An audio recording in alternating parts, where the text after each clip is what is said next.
이번 시간에는 제65칙의 외도가 부처님께 유와 무에 대해서 질문하다 이런 소제목이죠. 원래 이 제목은 세존, 양국 이렇게 세존이 외도의 질문에 대해서 양국하는 건 침묵입니다. 말을 하지 않는다. 이런 양구란 말을 쓰고 외도가 부처님께 질문했는데 유도 무도 초월한 경기를 질문하는 거니까 유무를 초월한 질문이다 이런 이야기죠. 그래서 양구라고 하는 말은 경전에서 많이 쓰죠, 그죠? 질문했을 때 외도가 질문할 때 부처님이 침묵을 했다. 그래서 유마경에 유명한 침묵을 무견 무원이라고 하죠. 무견이 말을 하지 않았다. 이런 말이 쓰죠. 그죠? 그래서 이걸 보통 경전에서나 어록에서는 침묵이라 이렇게 써요. 그 내용이 전부 다 같은 말이죠. 그죠? 양구, 무견, 무원. 무견이 침묵, 가만히 있으면서 말을 하지 않았다.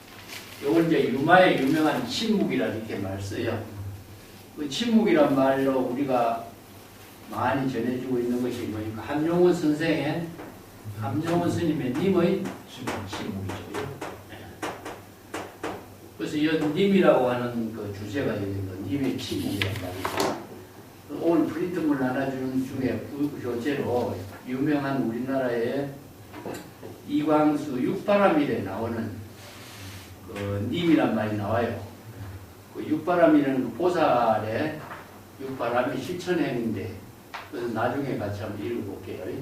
그래서 님의 침묵이나 님이라고 하는 말하고 전부 다 연결해가지고 이제 같이 한번 이번 시간에 같이 공부해 보도록 하겠습니다. 교재 책이 408쪽이죠. 408쪽에 65칙의 외도가 함께 질문하다 이런 제목으로 65칙을 지내주는데 이 한 칙의 공안은 문관 제32칙에도 전해주고 있고 세존이 침묵하는 법문은 세존의 성자 설법에서 한마디도 설하지 않고 법상에 올랐다가 내려오는 그 문수가 죽비를 친다든가 이 문수가 세존이 이와 같이 여시 설법했다. 한마디도 설법하지 않았는데 세존이 법상에 올라서 가만히 앉았다가 내려오고 문수가 그게 또 여시설법, 세존의 여시설법을 애찬탄하는 그런 법문들이 선어록에 전해지고 있습니다. 이것은 침묵으로 설하는 설법이에요. 이게 말을 하지 않고 설하는 설법의 내용을 이 한 칙에서 전해주고 있는데 한번 본칙에 봅시다. 408쪽에 벽암록 65칙은 어떤 외도가 부처님께 질문을 했어요. 불법의 진수를 질문한 거죠.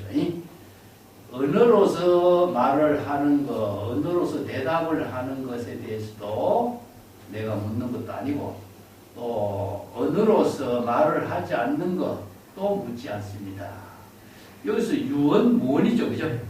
말을 하는 것은 언설로서 대화를 하고 연설로 질문하는 것은 이건 말로 하는 것이고 또 말을 하지 않는 것, 무언, 말을 하지 않는 것은 유무를 초월한 경지를 말하거든요. 여기서. 그래서 유언과 무언의 문제, 유무를 초월한 경지에 대해서 질문을 하겠습니다. 이런 뜻이에요. 여기서. 그 말을 한다는 것은 말의 대상 경계가 있는 것이고 말을 하지 않는 것은 말하지 않는 것이니까 유무의 상대적인 차별의 경계에 떨어지겠죠. 그렇기 때문에 말하는 것과 말하지 않는 것을 모두 초월한 경지를 질문하겠습니다. 이런 말이죠. 이걸 다른 말로 한다면은 나와 남, 옳고 그름 진실과 거짓, 선과 악, 이런 중생심으로 대상 경계를 인식하고 있는 모든 것은 상대적이죠. 두 가지의 차별 견해로 이루어지고 있어요. 이건 세간법이라. 세간법에서 볼 적에는 옳고 그름이라든가 나와 남이라든가 말로서 대답하기도 하고 말로 하지 않고 대답하기도 하고 이런 차별 분별심으로 대화를 하는 세계는 중생의 세간법인데 이런 중생의 세간법을 갖고 내가 질문을 하는 거 아닙니다. 도를 질문하는 거 아니다. 진정한 불도는 말하지 않고 말하는 거와 말하지 않는 이 경계를 모두 초월한 경지. 거기에 대해서 진정한 불도의 경지를 설해 주십시오. 이런 질문이에요. 좀 다르게 한다면 세간법으로서는 도를 이야기할 수 없잖아. 그렇기 때문에 출세간법으로 불도에 대해서 진정한 경지를 제시해 주세요. 이런 질문이거든요. 그러니까 말을 해도 안 되고 말을 하지 않아도 안 되는 거예요. 이 두 가지 차별이 굉장히 떨어지는 거예요. 그렇기 때문에 이 질문에 세조는 뭡니까? 양보하는 거예요. 침묵을 지키는 거예요. 말 없이 가만히 이제 침묵을 지켰다. 그래서 양보란 말을 우리가 다른 말을 한다면 그래. 유마거사는 무견무언이라고 하고 또 이것을 이제 유마의 침묵이다라고 이야기하고 또 이제 서가세존이 마갈타국에서 성도한 이후로 37일 동안 이 일에 대해서 사유를 했다. 유명한 법화경에 나오는 법입니다. 법화경 망편품에. 자, 이 일이라는 게 뭡니까? 본분사이라. 시절 인연에 따른 일대사 인연의 일을 계시오입해서 중생들에게 설법해서 불지계를 깨닫도록 설법하는 것이 이 일이에요. 제불이 출세한 이 일에 대해서 사유를 한 거예요. 근데 이 제불세존이 깨달아 제득한 이 일을 중생들이 이해를 하기가 지극히 어렵지 않느냐. 그래서 이 정법을 바르게 설해야 될까. 중생들은 사량분별에서 전도몽상에서 자아의식으로 대상경계를 분별하기 때문에 출세간의 지혜를 제시하는 이 법문을 신실 받아들이지 않게 되고 의심을 하고 또 미혹하고 사량분별에서 전도몽상하고 착각하기 때문에 이 일에 대해서 불신을 하게 돼요. 그래서 이제 세존이 차라리 나는 아예 이 설법을 하지 않고 빨리 열반에 드는 것이 안 낫겠는가 이렇게 사유를 하는 이야기가 법화경 앙표품에 나와요. 그러니까 이제 재석이나 범천이나 모든 발부신중들이 설법해 주기를 바라고 과거에 제불이 설법한 것처럼 서가모니 부처님도 꼭 설법해 주셔서 생사윤회에 고통받는 중생들을 위해서 설법해 줘야 된다고 이렇게 번청을 해요. 그래서 전 법륜을 설법해 줄 것을 청하면서 세존이 설법하게 된 인연을 설하는 것이 방편품에 있어요. 여기 이제 마갈타국의 침묵한 이야기야. 침묵 사유하는 것이에요. 이 일대사 일에 대해서 설법을 해야 될 것입니다. 그 유명한 이야기가 이제 유마거사의 불의법문이 침묵이죠. 그죠? 자, 세간의 모든 보살들이 불의의 경지를 깨달아 체득하도록 방편법문을 전부 다 설했는데 문수가 마지막에는 유마거사에게 불의법문에서 설법을 청했을 적에 유마거사는 무견무언이다 그래요. 무견이 말이 없었다. 이게 불의법문의 경지를 은설로서 설하지 않았다 이런 말이죠. 그죠? 여기에 이제 양구라든가 무견무언이라든가 그래서 요거 유마의 침묵이라든가 자 여기에서 우리가 내가 이야기하는 한용운의 님의 침묵이라든가 이광수의 육바라밀에서 보살도의 실천에게 님에게 아까운 것 없이 주고 싶은 그 마음 나는 보식을 표하는 거라. 이거 님이 등장하죠. 그죠? 아, 님이 무엇이냐 이거죠. 자, 이걸 본래인이라고 하자. 그 선에서는 본래 면목이라고 하고 또 불법에서는 열애라고 하고 열애 법신이라고 하고 진여 본성이라고 하고 일체 중생이 세간의 법에서 초월한 본래 면목의 지혜를 일체 중생이 본래 부족하고 있잖아.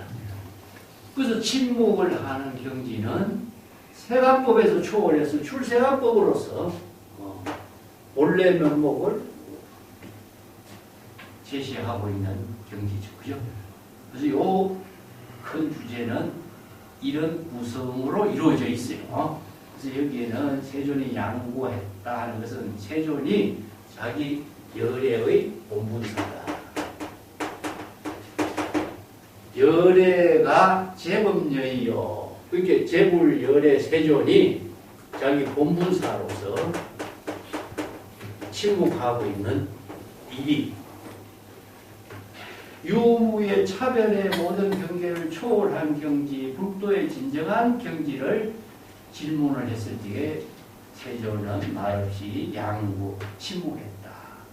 그러니까 세간법에서는 상대적인 차별로서 유와 무, 선과 악, 옳고 그름, 진실과 거짓이라는 여러 가지 분별심으로 인식하고 대화를 하고 있지만 세간법에서 생사윤회의 보통이 되는 모든 인연을 초월하는 경지를 제시한 것이 불법이죠. 불도. 노장자에서 제시하고 있는 도도 마찬가지고 도는 진여일심의 지혜로 이루어진 경지이기 때문에 세간법으로서 이루어진 것이 아니라 출세간법으로 이루어지잖아요. 그렇죠. 세간법에서는 어느 문자 유무의 차별 경계를 초월한 경지는 본래로 되돌아가는 거죠. 그죠? 항상 불교의 수행은 세간법에서 출세간법으로. 그러면 세간법의 차별의 경계에서 본래 면목의 지혜를 이루는 출세간법은 불이법문이죠. 그죠? 그래서 유만은 불이법문으로서 본래 침묵을 제시한 거고. 세존은 뭡니까? 세간법에서 초월해서 본래 면목의 지혜로 열애의 본분사로 불이법문으로서 출세간법의 경지를 양국 침묵으로서 여실하게 제시한 거죠. 그죠? 그러니까 이것이 이제 세간법과 출세간법. 근데 언어를 초월한 경지. 자, 우리가 지난번에서 마음하고 언어하고 내가 연결해서 이야기했죠. 그죠? 마음의 작용은 언어로 다 표현되는데 세간법의 언어와 출세간법의 언어를 가지고 여기서는 부정을 하니까 일체의 모든 언어를 초월한 불도의 진정한 경지를 제시해서 질문하니까 침묵으로 세존이 제시하고 있죠. 그죠? 그걸 온몸으로 불성의 전체 작용이다 이렇게 표현해요. 중선에서는 딱 이렇게 제시한 본문에 대해서 외도는 찬탄하면서 말하기를 세존의 대자대비로 저의 미혹한 중생의 미혹한 망념의 구름을 거두어주고 깨달음을 체득하겠습니다. 여기서 이제 개야 미운하고 영아 덕입니다. 이건 내가 원문은 나중에 다시 공부하겠습니다. 여기서 미운이란 미혹한 구름을 전부 다 거두어지게 하고 나로 진정한 깨달음의 경지를 깨달아 체득할 수 있도록 덕입이란 말은요. 진정한 불도의 깨달음을 체득할 수 있도록 설법해 주셨습니다. 또 한마디 본문이 이제 외도와 세존의 대화로 이루어지는 경지죠. 근데 뒤에 이제 한 구절 더 나타나요. 외도가 간 이후로 아난이 부처님께 질문합니다. 외도는 유하 소정의 어떠한 경지를 깨달아 체득했습니까? 아난은 부처님의 시자로서 평생 부처님의 법문을 많이 듣는 다문제일이죠. 그죠? 부처님의 설법을 많이 들은 제자인데도 자 이렇게 외도의 견해를 알지 못했죠. 그래서 외도의 견해를 알지 못한 아난의 입장이 여기 등장해요. 자, 부처님의 제자가 어떻게 외도의 견해만 못해서 외도는 깨달음을 체득했는데 평생 부처님의 법문을 들은 아난은 불법을 깨닫지 못하고 그것을 세종께 다시 질문하고 있느냐 이거죠. 그렇게 외도가 무엇을 깨달아 정득했기 때문에 그렇게 인사를 하고 갔습니까? 외도가 깨달아 정득한 경지는 어떤 것을 깨달아 정득했다고 이렇게 말한 것입니까? 이런 거예요. 그래서 덕깁이란 말이 나오죠. 이것도 나중에 다시 한번 살펴보겠습니다. 이게 부처님의 대답하기를 여세 양마 등 편형이에요. 마치 세간의 훌륭한 말은 양마죠. 훌륭한 말은 채찍을 내리치는 그림자만 보면은 즉시 달린다. 채찍을 맞지 않고 그림자만 보고 달린다. 요 한마디 법문이에요. 요 한마디 법문은 안경에 나오는 고사도 있고 또 대지도에 나오는 고사도 있고 또 이제 중국의 선생들 아니면 천대지의 법문에서 경전의 법문들을 인용해서 가끔 써요. 이거는 최상급리의 수행자의 입장을 채찍 그림자만 보고 말이 달리는 것과 같다. 이런 표현을 이제 합니다. 그래서 외도는 뭡니까? 최상급리의 지혜를 갖춘 사람이죠. 그죠? 그런 경지를 이룬 외도가 세존에 와서 불도에 한마디 말도 하지 않는 침묵을 제시한 법문으로 불도를 깨달아 체득한 경지. 외도의 법문이죠. 그런데 사실 이런 법문은 이제 자료적으로 올직에 경전에 있는 법문이라기보다도 이것은 중국의 조당집이라고 하는 어록집에 처음 등장해요. 이것은 중국 선성들이 세존의 공안집으로 만들어 제시한 법문이다. 이렇게 이해하면 됩니다. 그리고 외도가 나왔으니까 외도의 법문도 우리가 조금 이제 외도와 불교의 차이가 무엇인가도 오늘 공부해야 될 주제가 되겠죠. 그걸 알아야 또 이제 외도가 불법을 만나는 인연 그런 법문들도 우리 같이 함께 이해하고 또 하나는 뭐냐? 아난이 외도는 깨달아 체득했는데 왜 아난은 부처님의 법문을 듣고 외도의 법문을 이해하지 못했는가? 깨달아 체득한 경계를 이해하지 못했는가 하는 문제도 있죠. 요 정도 같이 공부해야 할 주제라고 보면 됩니다. 자, 요건 이제 본칙에 가서 이제 천천히 좀 살펴보기로 하고, 오늘 어떤 선사가 이 외도가 부처님께 질문한 이 법문에 대해서 수시법문을 해놨어요. 수시법문. 무상으로서 나타나는 현상, 무심으로서 응하는 경지. 이게 무심, 무상이죠. 무상은 반야의 지혜죠.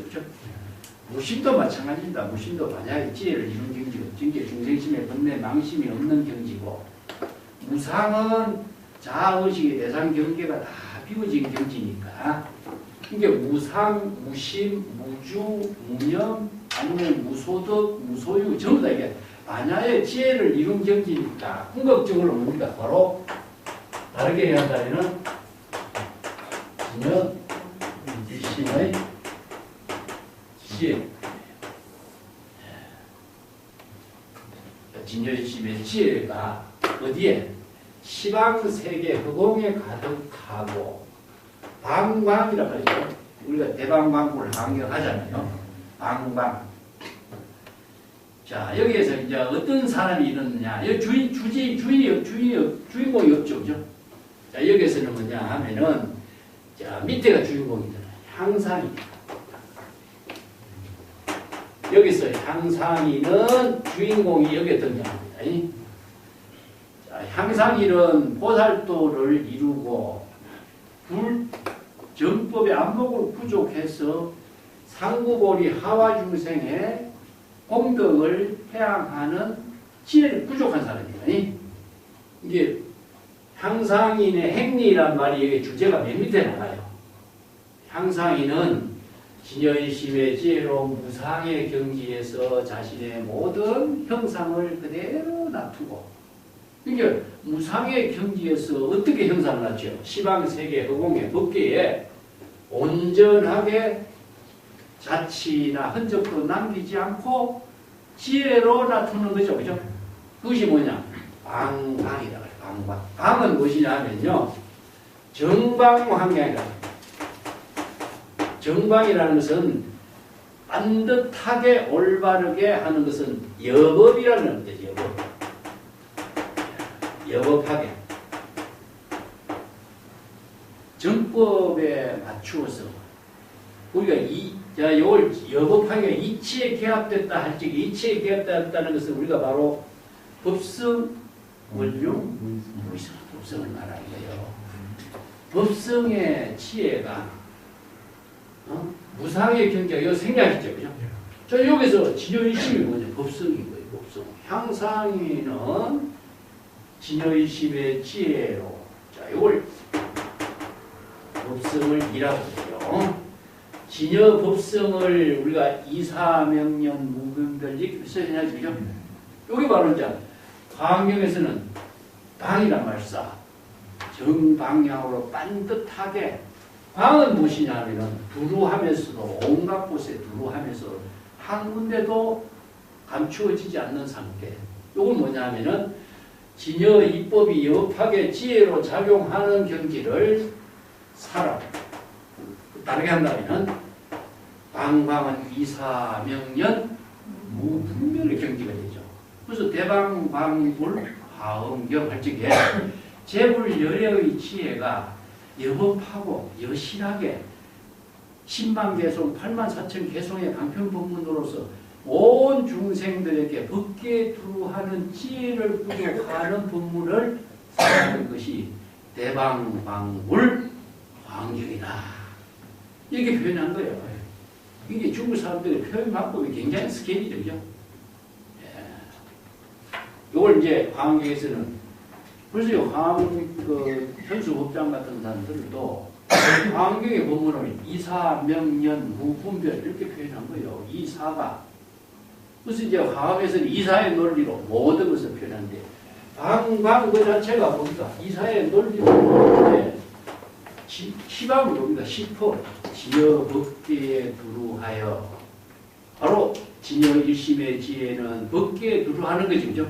그 시방 세계에 두루두루하고 그 두루두루한 진여일심의 지혜가 반듯하고 두루하여 방편의 지혜가 일체 중생들에게 널리 널리 전해주는 그 모든 재불의 지혜 작용이 두루하고 있는 것을 방방이라고 해요. 여기서는 이제 무심시도라든가 평상심시도라든가 이런 말을 이렇게 다르게 표현한 것인데 중국인들이 한자로 표현하는 경기가 굉장히죠. 그래서 방광은 여법하다든가 이런 의미인데요. 이게 법칙성으로서의 여법한 경기고, 자 널리 두루하다는 것은 말고 법계에 두루하기 때문에 자치나 흔적 없이 일체처에 일체 만법과 두루하지만 진여는 법계와 하나 된 경지에서 지혜로 작용하지만은 자치나 흔적을 남기지 않아. 그것이 바로 이사명년 무분별 이렇게 표현하죠, 그죠? 자, 이걸 바로 불수자성 수연성 이 말과 같아요. 이 시적 인연에 따라서 지혜로 작용하기 때문에 본분사의 일과 동시에 법계에 두루하고 일체 중생들에게 지혜 자리에 공덕행이 미치지 않는 곳이 없지만은 자치는 한 적이 없어. 바로 진여일심의 지혜로 작용하는 정지다. 이 누구냐? 향상입니다. 이렇게 향상. 여기서 향상이는 재불열애. 이게 여기서 외도와 그 세존과의 대화니까 여기서는 이제 향상이는 누구겠어요? 바로 세존이죠. 세존의 지혜는 최상 향상으로서 무상으로서 모든 형상을 시방세계 법계에 두고 놔두면서도 이사명령 무분별하게 영업하고 여실하게 지혜로 작용하는 법문이 법계 일체 중생들에게 두루 널리 널리 전해지고 펼쳐지는 법문을 실행하고 있는 것이다. 자, 그것이 바로 천백억 화신으로 일체 중생을 구제하는 묘용을 펼치는 것이다. 이런 의미로 첫 구절. 이게 변화신의 모습을 우리가 변화신이라고 하는 것이 다른 뭘까요? 화신이라고 합니다. 응? 화신이라는 말씀이죠. 우리가 법신, 모신, 화신 이렇게 하잖아.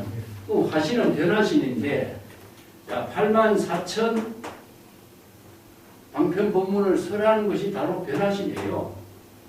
이게 설법을 하는 것 자체는 법신은 본체고 화신은 뭡니까? 온몸으로 나타내잖아.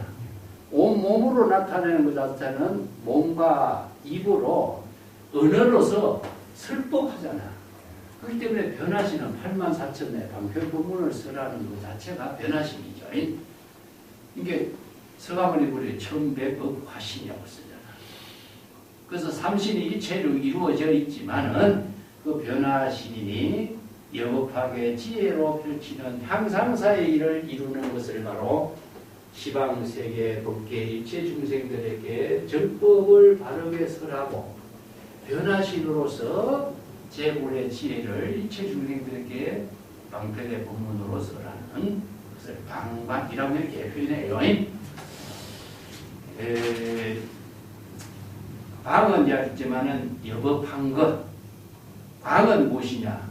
널리 84,000의 방편 법문을 설법을 해서 일체 중생들에게 광대무변한 지혜의 법문을 펼치는 것. 이런 의미로 이제 법계에 두루 충만한 거죠, 그죠? 그래서 이제 법성계 같은 데 요것을 2, 400년 이렇게 계속 올렸어. 그래서 선에서는 뭡니까? 심려하고 마음은 허공과 같고 또 일심의 지혜의 작용은 법계와 두루하기 때문에 이체체에 두루하지 않는 것이 없다. 그래서 진여일심의 지혜가 무심하게 여법하게 향상하는 것, 그 지혜 작용이 묘용이 법계에 두루하고 있는 경지가 제불절에가 설법하고 있는 법문이다. 그래서 외도가 설법하는 이 한마디 법문이 바로 향상인의 묘용이다. 이렇게 되네요. 두 번째, 무심이 영하고 무심의 경지에서 이체의 모든 사물과 순응에 응한다라고 하는 것은요. 시절 인연에 응하고 질문에 대응하고 이게 수연성이죠. 그죠? 시절 인연에 맞춰서 중생들의 경지에 맞춰서 무심의 경지에서 여기 왜 무심이라고 쓰느냐 하면요. 자의식이 없어. 그래서 무심으로서 도를 실행하는 것이라. 그래서 도는 무심으로서 이루어진다. 도는 무심.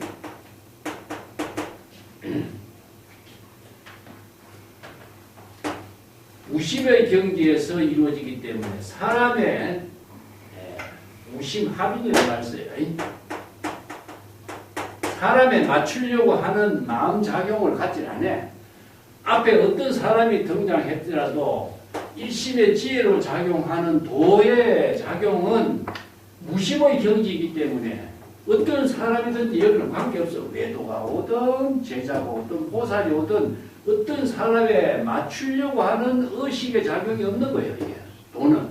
그 다음에 사람은 향상이는 어떤 향상이냐? 또 무심이라. 무심합인이다. 합도라. 사람 역시 도에 맞추려고 하지 않아. 이게 도인이란 말이 그래서 생기는 거예요. 도인이라.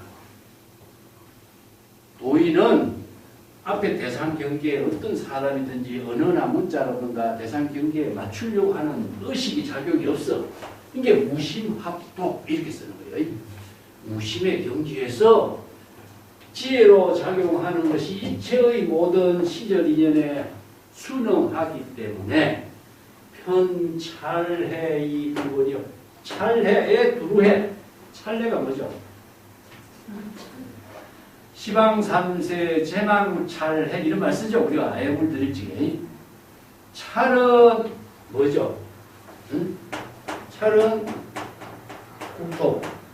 해는 뭡니까? 바다지, 그지?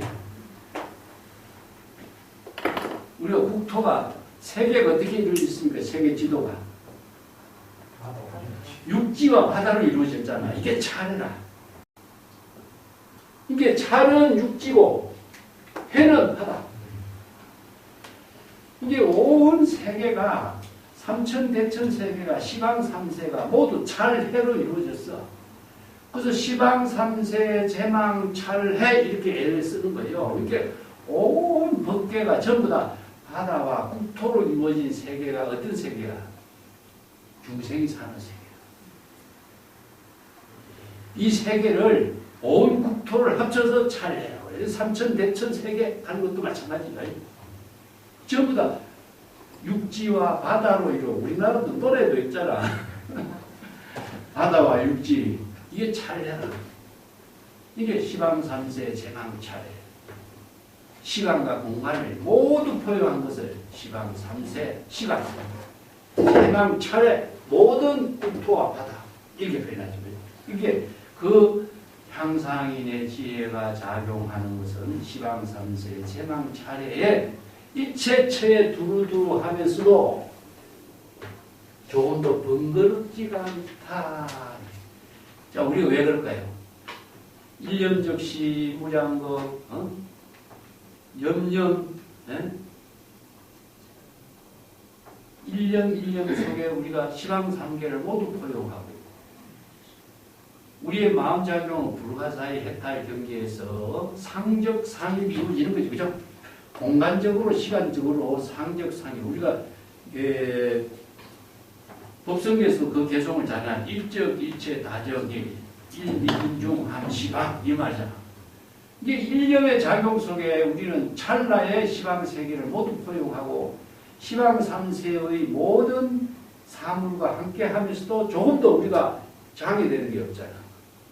이게 바로 향상인이 지혜로 작용하는 세계는 무심의 경지이지만은 시방세계의 온 국토와 바다에 불구하면서도 조금 더 어떤 대상 경계가 나타날지라도 좀 대상 경계에 따라서 조금 더 번거로움이 없어.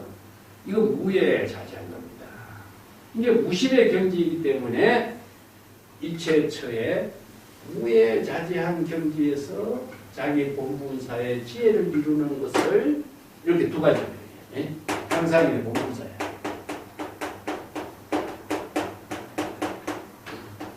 여기서 이제 향상인은 무엇이냐면은 재불세존이죠. 재불세존이 외도가 와도 전혀 관계하지 않고 차별 분별심을 일으키지 않고 무심의 경계에서 불법을 바르게 정법을 제시하고 그 정법을 제시한 불법이 일체의 모든 찰해 국토에 일체의 중생들을 두루두루 제도하지만 조금 더 번거로움이 전혀 없다. 이런 의미로 이제 천만무량 무에 자제한 법계 진여 법신의 지혜를 실행하는 것 이런 의미로 이제 향상인의 묘용을 써내놨습니다. 차례란 말은 환경에 자주 쓰지, 그죠? 네. 재불차례, 변시방이라든가 이런 말들이 환경에 나오고 우리가 예불문에서도 이것을 유포합니다. 시방삼세, 제망차례, 상주일체, 불타야중 이런 말 쓰잖아요. 예불에, 그죠? 이런 것이 전부 다 환경에 있는 부분들을 가지고 쓰는 스케일이죠.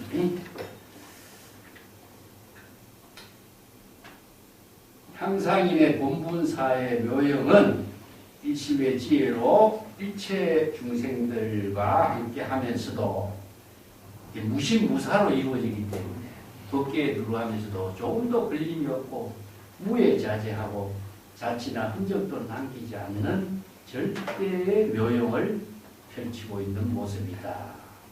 그래서 이제 여기에 재불세존의 훌륭한 묘형을 펼치는 거죠. 그 다음에 마지막으로 이제 두 번째는 하나를 제시하면 세계를 밝힌다. 하나를 제시하면 세계를 밝히는 것이 뭔가? 보통 이제 지혜가 있는 사람들 하나를 제시하면은 그 세계가 다 든다. 자, 여기서 일심을 제시하면 뭡니까? 일심을 제시하는 가운데 일심의 지혜가 작용하는 것을 우리가 불교에서는 불법성, 최상용 다 이야기하죠. 이게 전체가 다 드러나는 거죠. 그래서 하나를 제시하면은 자, 삼보가 드러나기도 하고 사막이 드러나게 하고 일심 가운데에 법계의 모든 묘형이 다 드러나는 것을 이렇게 세계가 다르다. 그 눈은 침작으로서 이 눈으로 보는 정법의 안목의 작용을 이렇게 목기라고 해. 우리 한눈에 보면 바로 총목시도라 눈으로서 모든 대상 경계의 사물에 지혜가 작용하는 경계를 바로 짐작해서 깨닫는 것을 수량이라. 이 수량을 보시면 무게입니다. 무게. 어떤 무게이냐 하면 여기서는 이제 수행자의 근기, 안목, 아니면 수행자가 지니고 있는 능력 이런 것을 이제 저울질한다. 이 사람은 어느 만큼 안목을 갖춘 사람이고 어떤 근기를 갖추고 어떤 역량을 갖췄다 하는 것을 한번 보면은 바로 알 수 있다. 이제 선지식이 수행자들 보고 이 사람은 어느 정도의 안목을 갖춘 사람인가 한번 대화를 하면은 금방 알 수 있는 능력을 말하는 거죠. 마치 방망이를 비가 오듯이 비가 막 내리 퍼붓는 것처럼 방망이질을 하는 거. 이게 우점이라는 것은 비가 내리 쏟는 걸 말합니다. 또 활하는 건 뭡니까? 바로 선생들이 방편의 지혜로 펼치는 묘용을 이렇게 방망이라든가 활로 표현했어요. 그죠? 방망이질을 비가 쏟아지듯이 하고 꽝 치는 것을 우레가 치듯이 우레가 막 번쩍번쩍 치듯이 꽝을 치고 하는 것. 이런 사람들에게는 이렇게 아무리 할 수 있다. 이건 성기의 지혜작용이죠. 이게 선생들이 이러한 지혜작용을 펼치는 것이 바로 선생들의 독자적인 능력이지만 이런 능력을 갖춘 사람도 향상인의 행리에서는 미치지 못한다. 그 향상인은 뭡니까? 바로 자기 본분사의 지혜를 이루게 하는 경지에서는 이릅니다. 이것은 후도자적인 입장에서 방망이질을 취하고 할을 하고 또 바른 정법을 제시하면서 잘못된 것을 지적하고 바른 방향으로 나아가게 하는 수행자의 교육으로서는 큰 의미를 두고 있지만 향상인의 본분사는 일체의 이런 경지를 초월했죠. 자기 본분사의 묘용은 향상, 향하라고 하는 것은 시절인연의 지혜로 이루어지는 공덕행위죠. 이 때문에 하나를 들고 세계를 밝히고 하나를 들어서 정법의 안목을 부족한 큰 역량인 대지혜를 갖춘 수행자라고 할지라도 본분사의 지혜를 펼치는 향상인의 경지에는 미치지 못한다 이런 뜻입니다. 이건 수행자 입장에서는 구도자 입장에서는 대단한 능력을 갖춘 사람이지만은 자기 본분사를 실행할 수 있는 능력을 갖춘 향상인의 입장에서는 그 경지를 미치지 못할 것이다. 향상인의 경지, 재불열의 지혜로 본분사를 실행하는 입장은 큰 역량과 능력을 갖춘 수성한 수행자보다도 한 차원 높은 입장에서 이루어지고 있다. 행리라고 하는 말은요, 내가 잘 이야기했죠. 행리. 행리라고 하는 것은 시절 인연에 따른 자기의 행주자와 어묵동정으로 펼치는 일상의 모든 행위를 행리라고 해요. 자, 본분사의 일도 행리예요. 자, 여기서 향상인의 행리는 뭐겠어요? 자, 향상인의 행리가 되는 정법의 안목이 있어야 되겠죠. 향상이라고 하는 말 자체는 중생의 차별 경계에 초월한 입장이라. 그러니까 세간사의 모든 대상 경계를 초월한 경지에서 출세간의 지혜를 자기 본분사로 펼칠 수 있는 사람이니까 출세간의 지혜를 펼칠 수 있는 사람은 궁극적으로 뭡니까? 정법의 안목을 갖추는 사람이죠. 이걸 이제 불지견을 부족한 사람이 열애법신, 정법의 안목, 청정법신, 또 이걸 뭐 경결해서는 무생법이라고 해요. 무생법이. 반야의 지혜를 부족하는 것을 음악에서 무생법이란 말 잘 쓰죠. 예, 무생은 공이니까 반야의 지혜입니다. 이게 정법으로서 반야의 지혜를 부족한 것은 무생법이라고 하는데 이 불지경과 같습니다. 이게 정법의 안목을 부족한 사람이 시적 인연의 자기 본분사를 실천하는 것을 행위를 해요. 그래서 유명한 그 위상하고 앙산의 대화에도 나오잖아요. 저의 행위를 어떻게 생각하십니까? 앙산이 스승 위산에게 질문하니까 위산선사가 그대의 정법의 안목이 올바른 것을 나는 귀하게 여길 뿐 그대의 행위에 대해서는 내가 말하지 않겠다 이렇게 이야기해요. 정법의 안목을 부족한 사람은 여법하게 자기 본분사를 실행하는 능력을 갖추기 때문에 행위에 대해서 행주자와 어묵동정 말을 어떻게 하고 그걸 대상경계로 내가 분별하고 따지고 이야기할 필요가 뭐 있느냐. 이 때문에 여기에 향상인의 행위는 일체 정법의 안목으로 이루어지는 자기 본분사예요. 본분사. 여법하게 시절인에 따른 자기 본분사를 실행할 수 있는 능력을 갖추는 일이다. 자, 여기에서 어떻게 해야만 이런 향상인의 본분사의 일을 실행해야 될 것일까? 자, 여기서 이 본칙공안에서 재물열애의 지혜를 부족한 향상인의 행리를 이룰 수 있는 능력을 수행자들은 본칙공안을 통해서 잘 참고해 그런 능력을 갖추는 수행자가 되도록 하라. 이런 부분이죠.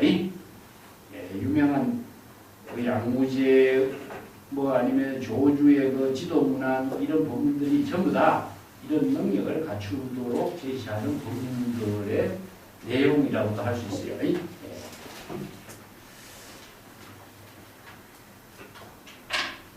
그러면 실용 본문은 이것으로 줄이고 원칙을 이제 공부해 봅시다.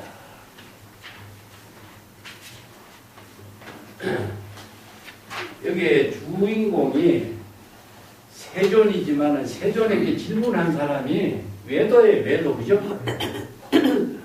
그래서 불교의 외도들이 이제 가끔 등장하는데 외도들이 뛰어난 사람들이 많았거든. 우리가 불교에서 이제 육파 철학이라든가 아니면은 16종의 외도라든가 아니면은 96종류의 외도들이 경전에 가끔 등장해요. 제바종의 우리 종기지람을 공부했죠. 용수의 제자 제바달다는 외도들을 모두 타파하고 또 적번, 붉은 깃발을 내세웠다. 그렇죠, 그죠? 이게 외도들을 타파하고 정법을 바로 세운 깃발이 뭐냐? 적번이다. 붉은 깃발.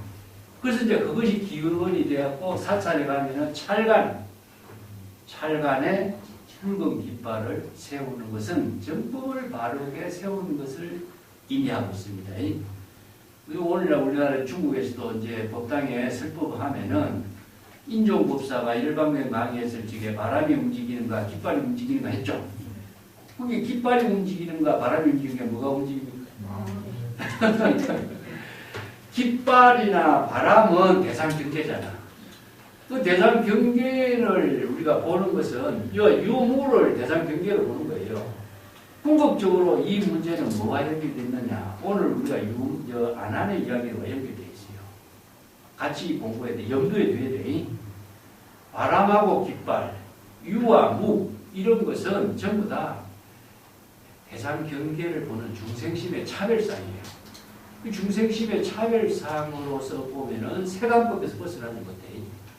근데 이것은 우리가 사물을 볼 적에는 세간법으로 그런 대상경계를 보지만 지혜로운 삶을 이루는 출세간법에서는 지혜로운 삶이 이루어지지 않죠. 그래서 도를 질문하는 경지에서는 출세간법에 대한 안목을 갖추는 것을 이야기합니다. 그래서 이제 외도가 부지런하게 질문해서 유언 말이 있는 것도 질문하지 않고 말이 없는 것도 질문하지 않습니다. 그렇게 질문하니까 두 가지 유무의 두 가지 차별 견해를 초월한 경지에서 불법의 진정한 핵심을 설법해 주십시오. 이렇게 하죠. 그죠? 그러면 이런 유언무언을 초월한 불법을 설해주려니까 말해도 안 되고 말 안 해도 안 되겠죠. 자, 유무를 모두 초월한 경지를 어떻게 설법해야 될까? 말을 하면은 상견, 은설상에 떨어지고, 말을 하지 않으면은 허무에 떨어지고. 자, 이것이 바로 세간법에서 보는 대상 경계가 돼요. 아까도 깃발을 보거나 바람을 보거나 대상 경계에 떨어지잖아. 이 두 가지의 모든 차별성을 벗어난 것이 뭡니까? 그대의 마음 작용이 움직임에 의해서 깃발과 바람이 나타난 것을 보죠. 그죠? 그러면 궁극적으로 마음이 모든 사물을 보는 주체가 되겠죠. 그죠? 마음이 대상 경계를 보는 거죠. 유무 아니면은 바람하고 깃발하고 아니면은 부, 뭐 진실과 거짓을 보죠. 그죠? 그러면 유무를 초월한 경지에서 진정한 불법의 대의를 제시해달라 하면 유무를 초월한 경지는 뭡니까? 바로 본심이죠. 그죠? 이게 본심의 지혜로 설법하는 길밖에 없죠. 자, 이것은 뭡니까? 바로 중생의 차별성입니다. 중생심이고 본심은 뭡니까? 바로 진여 본심입니다. 자, 이것은 세간법이야. 세간법이고 이건 출세간법이죠. 그래서 불교는 세간법에서 출세간법으로 되돌아가는 경지를 이루는 것을 보라고 해요. 도는 우리가 화엄경에서 법문하는 게 일체 유심조 했죠. 그죠? 일체법은 오직 일심의 지혜로 이루어진 경지를 불교에서 말해요. 그렇기 때문에 중생심의 모든 이체의 분별심을 본래로 되돌아가는 수행을 정법 수행이라고. 그래서 여기에 다른 어떤 종교나 사상에서는 본심을 제시해주는 법문이 없어요. 그래서 이걸 본심의 지혜를 열애장, 불성, 법성, 진성, 진여자성 이런 말로 이제 불교에서 대성 불교에서 핵심을 제시해요. 비유를 한다면 뭡니까? 구슬로 표현했죠. 그죠? 여의주, 만이, 보주, 구슬로 아니면 뭐 용의 턱에 있는 그 구슬, 용녀의 구슬, 뭐 계리명주의 구슬, 옷 속에 있는 구슬, 구슬로 표현하죠. 그래서 이제 황금에도 다이아몬드도 비유해요. 그래서 이걸 불교에서 열애장 사상에 근본을 두고 대성불법이 있었냐. 그렇기 때문에 법화경에서 이 대성의 불법을 설하니까 성문정각이 지금까지 소설법으로 이해했던 법문에서 이거인 사람은 새로운 출세간법의 여의주 같은 대성의 반야의 지혜를 이루는 법문을 신뢰를 못하는 거예요. 그래서 5,000명의 비구, 비구니, 우바스, 우바이가 인사를 하고 자리를 박차고 우리는 그런 법문 받아 들일 수 없습니다 하면서 인사를 하고 나가는 거예요. 그렇기 때문에 세존이 뭐라 그랬죠? 참 이 법문은 사람들이 신뢰하기 어렵고 진심을 갖기 어렵고 이해하기 어렵기 때문에 나는 아예 설법을 하지 않고 빨리 열반에 드는 것이 안 낫겠느냐. 법학에 이렇게 이야기해요. 그렇게 스스로 사유하고 있을 적에 범천 제법이 전부 다 나와서 그래도 고통받는 중생들에게 의해서 이 법문을 설해야 됩니다. 그래서 이제 그 권청에 의해서 법륜을 불리는 역할을 한 것이 법화경에서라는 유명한 법문이에요. 그래서 전법륜이란 말 벌써 나옵니다. 그래서 이제 여기에 유마의사가 침묵한 것처럼 서가가 마갈타국에서 37일 동안 침묵을 했다. 37일 동안 침묵했다는 이야기 그 이야기야. 설법하지 않고 내가 이 법문을 설해야 될 것인가 말해야 될 것인가 이게 사유한 거예요.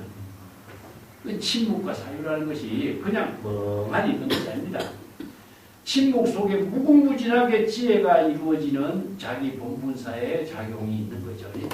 예, 그런 것을 이제 외도가 유무를 초월해서 불도의 진정한 경지를 깨달아 체득할 수 있는 본문을 설계해 주십시오 하니까 유무를 초월한 언어를 갖고 설할 수 없는 경지니까 세조는 뭐라고 하죠? 바로 일심의 지혜 작용을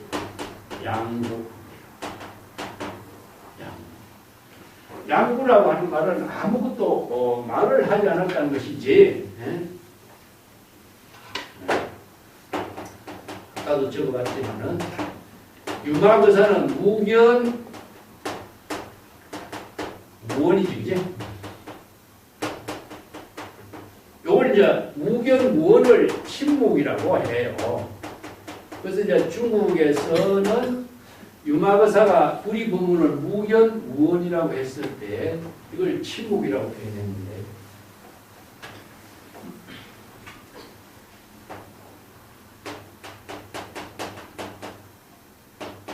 우리 본문은 일체의 언선을 초월한 경지니까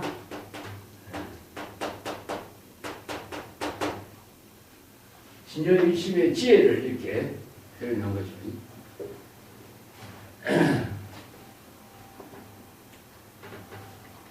오늘 여러분 내가 표 나눠주는 거 있잖아. 님의 침묵.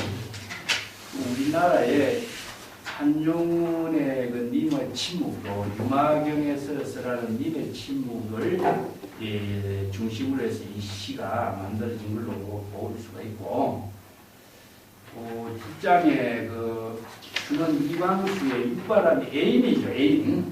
애인이라고 하는 제목인데 이거 육바람이래. 보살의 육바람이를 얘기했을 때 여기도 님이 등장해요. 주는 이광수나 한용운은 불교인이기 때문에 이 님을 육바람일의 수행이라든가 님의 침묵이라든가 이 님은 누구를 이야기할까요?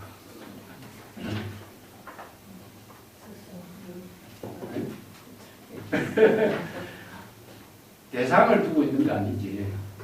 자신의 본래 면목을 님이라고 그랬죠. 우리가 이제 아리랑 내가 이야기했잖아.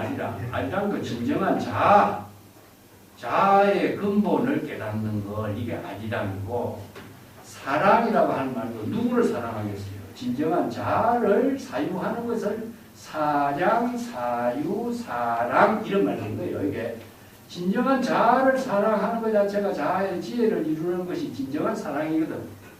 이게 지혜를 이루게 하는 사유, 사량 전부 다 이런 의미의 언어들이 우리나라에서 불교의 언어로서 이루어진 거예요. 그렇기 때문에 님의 침묵인데 추는 이광수 육바람이나 한번 보세요. 님에게 아까운 것 없이 무엇이나 바치고 싶은 이마음 나는 거기서 보시를 배워. 님에게 아까운 것 없이 바치고, 님이라고 하는 게 이어서 시로 썼으니까 대상으로 보이잖아. 자, 보시를 님을 위해서 하는 것이지만은 자신의 그 본래인의 지혜를 보시로 표현한 거고, 님에게 보이고자 애써 단장하는 마음 거기서 지혜를 배웁니다. 지혜가 자기 본래인의 지혜를 이루는 지혜 수행이지. 님이 주시는 것은 때림이나 꾸지름이나 기쁘게 받는 이 마음 거기서 나는 인욕을 배웁니다. 사납게나 실사이 없이 입을 그리워하고 곁으로 도는 이 마음 거기서 나는 정진을 배웁니다. 정진 수행하는 것도 천하 많은 사람 중에 오직 입만을 사모하는 마음 거기서 나는 선정을 배웁니다. 내가 입에 품에 안길 때 기쁨 슬픔 나의 존지도 잊을 때 거기서 나는 반야의 지혜를 배웁니다. 이제 알았다. 임은 이 몸이 바람이를 가르치라고 애인의 몸을 다툰 부처시라고. 여기서 부처가 대상으로 보이지만은 진정한 자기 본래인을 알아주죠. 이 때문에 이게 시로 표현했기 때문에 그렇지. 임은 한용운 시도 마찬가지예요. 임의 침묵이라는 것이 자신의 본래 면목의 지혜를 이룬 경지를 님의 침묵이라고 나는 이제 봐요. 이걸 이제 시로 표현하니까 사랑이라든가 이런 말로 써졌어요. 여기서 사랑이라는 말도 한용이 쓴 사랑은 진정한 자아를 사랑으로 보는 거죠. 그렇게 봐야지 대상으로 보는 사랑으로 보는 거죠. 님도 자기 본래인의 님이고, 님은 같지만 나는 님을 보내지 아니했습니다. 이건 마지막 했잖아. 님을 같지만은 님을 보내지 아니했다 하는 말은, 이건 보통 사랑하는 사람을 님으로 보겠지만 사실은 님이 같다 하는 말은 뭐겠어요? 중생심으로 하락된 님이겠지. 이 때문에 임을 이렇게 본래 면목으로 상정해서 이런 시를 이렇게 표현한 것으로 보는 것이 이제 맞죠. 이 때문에 님의 침묵이라는 말 자체가 제목이 이게 님의 침묵이잖아. 진여 일심의 본래입니다. 본래인이 침묵한 거예요. 이게. 아까 뭐게 자기 본분사에 본래인이 침묵하는 것 자체가 뭐니까 침묵 그 자체는 사유가 있어요. 이게 그 안에 이 시가 담겨져 있는 모든 일심의 지혜작용, 아까 향상인의 본래 면목의 지혜작용이 이 안에 다 들어있는 거죠. 아무 생각이 없이 멍한 상태가 되는 것이 침묵이 아니에요. 무궁무진하게 사유의 지혜가 작용하고 있는 경지다. 그것이 세간법에 이루어진 사유가 아니라 출세간법의 지혜로 이루어진 경지다. 그것을 우리가 좀 읽어볼 수 있도록 해야 된다. 나는 그렇게 봐요. 네. 그리고 자 여기서 외도를 한번 봅시다. 외도란 무엇인가? BC 2000년경에 고대 인더스 문명 모헨조다라든가 하랍바라 암리라든가 인도의 유명한 그 겐지스 문명의 근원지가 BC 2000년경 내지 1500년이라고 하는데 그 원래 코카서스라고 하는 지역이 있죠. 코카서스가 어디입니까? 러시아. 조지아라고 하는 나라가 있지. 러시아하고 조지아하고 그 국경지대 큰 산맥에 코카서스라는 그 지역인데 백인의 백색민족, 백인의 원산지가 이 코카서스라고 그래요. 그러니까 백인들이 옛날에 인구 이동을 하면서 어디로 왔냐? 하나는 걸프먼 지역으로 빠지고 한 사람 유럽 쪽에 있다가 이제 힌두쿠스 산맥을 지나서 인도를 침입해 오잖아. 그때가 언제냐? BC 3000년, 2000년 이렇게 돼. 그래서 석가족도 옛날에는 그 흰 백인이었죠. 그래서 인도로 들어오면서 인도인들의 드라비다족과 문타족이라는 토종민들하고 혼혈 관계가 이루어지면서 인도의 인종이 만들어진 거죠. 근데 그 사람들은 유목민이었는데 인도에 오면서 쌀의 원산지가 어디죠? 인도잖아, 인도. 인더스강 유역이. 이게 쌀, 유목민이 농경민족이 되는 거예요. 그래서 세존의 아버지는 정반왕, 세존의 백부는 백반왕, 전부 다 쌀 이름으로 이루어진 농경문화 민족이 된 거예요. 거기에서 2급에다가 그래서 4배다가 등장하는데 2급에다에 등장하고 있는 신이 3339신이 등장해요. 이게 뭐냐? 신에 올리는 창가들입니다. 창가들인데 이 베다라고 하는 것은 무엇이냐? 밝은 지혜를 부족한다. 명지라고. 밝은 지혜를 부족한 사람이 누구냐? 바로 브라함이었어요. 그래서 브라함은 사제자들은 베다의 모든 경전을 읽고 배워가지고 큰 지혜를 갖춘 사람들이, 지혜를 갖추지 않은 사람은 이게 그 시대에 왕권보다 더 위에 있는 브라함이 될 수가 없는 거예요. 이게 사성계급 제도에서도 브라만들이 왕권보다 위에 있었어요. 예. 우리가 지금 그 천주교 같은 데 보면 교황가잖아요. 국가의 통치보다 위에 있는 거예요. 그게 그만큼 신 중심의 문화가 사막의 종교에서는 중심이 되어 있기 때문에 그렇습니다. 근데 이 아트만을 제시해요. 리급에 대해서. 아트만이 무엇이냐면 영혼인데 영혼. 자, 세계의 모든 종교가 영혼을 제시하지 않는 종교가 없습니다.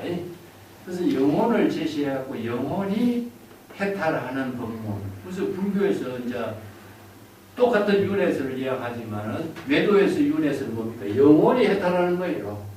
불교의 해탈은 뭐죠? 불교의 해탈은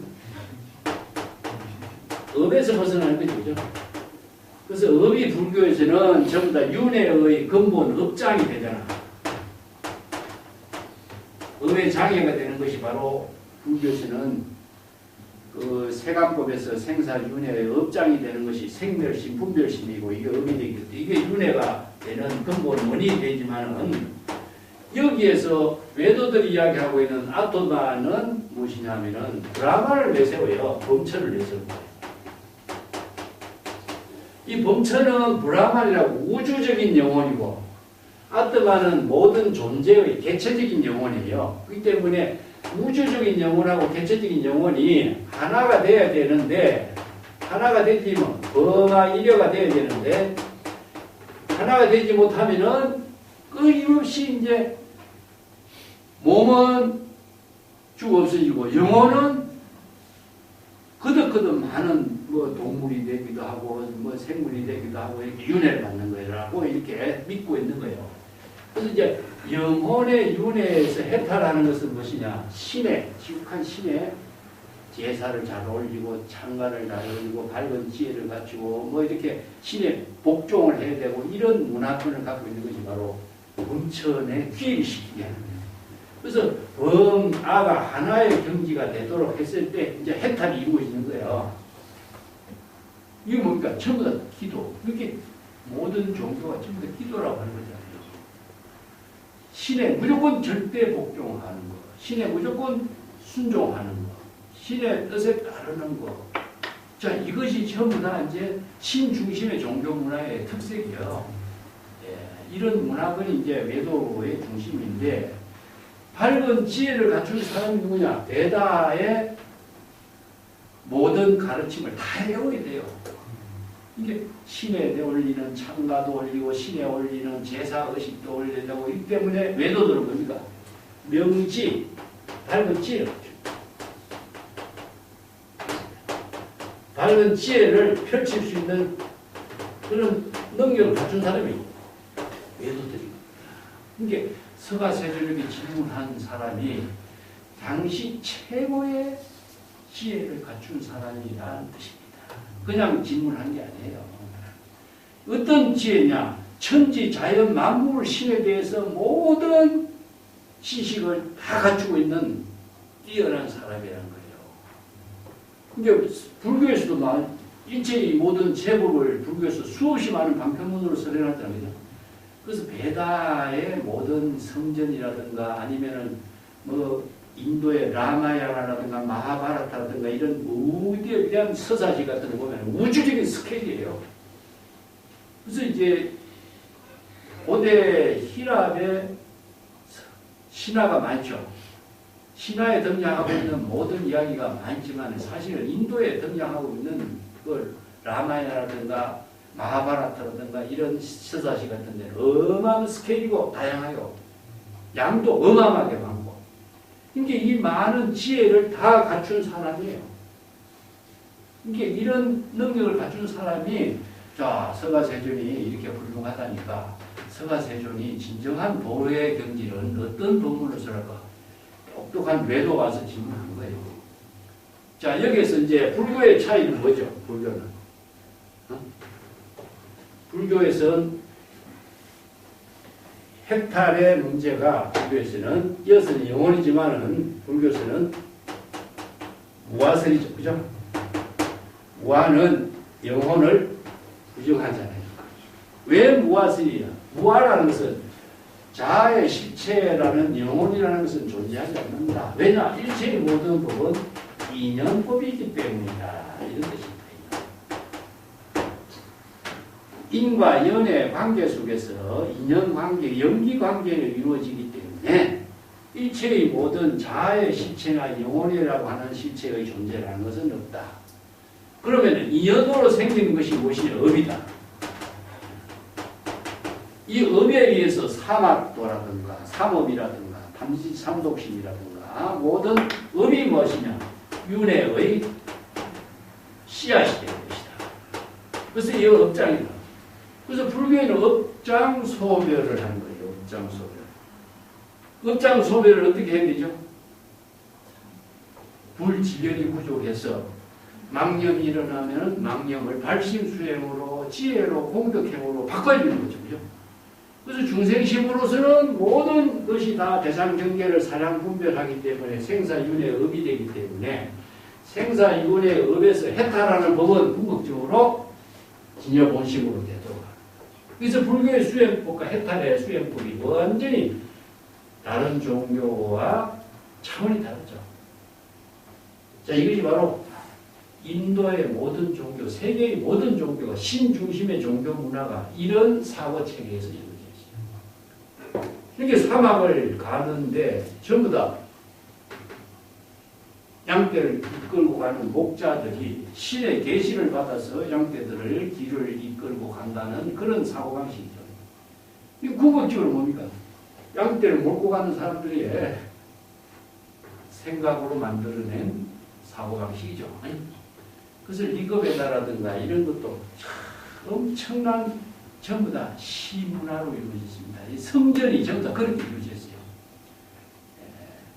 불교는 윤회설이 의무로 이루어지고 중생의 생사 번뇌 망념을 해탈하는 본문으로 설해져 있기 때문에 이체의 외도 본문에 초월하는 일심의 지혜를 이루는 본문으로 설해져 있는 거죠. 그래서 외도가 이런 질문을 했을 적에 제불세조는 뭡니까? 양국, 침묵을 한 거예요. 침묵. 침묵은 아까 얘기했지만 말없이 언어를 말을 하면 어떻게 됩니까? 언어의 문자 대상경계가 등장하기 때문에 대상경계에 집착하게 되겠죠. 그렇기 때문에 은설을 초월하지 않고 바로 양구의 내용이 무엇일까? 세존이 가만히 그 자리에 있는 모습이죠. 이걸 거자라고 해요. 거자. 안전 자리에 있는 그 실상을 그대로 보여주는 거예요. 그러면 침묵의 상태로 그대로 보여주는 것은 은설로 대응하지 않고 여여하고 여법하고 정자로서 지금 여기 자기 본분사의 일을 여실하게 제시하고 있는 것, 이걸 불성의 전체죠. 이게 안전 자세를 그대로 여실하게 보여주는 것 자체가 지금 여기 자기 본분사의 바로 자도량입니다. 이걸 이제 법화경 같은 데서나 이제 자도량.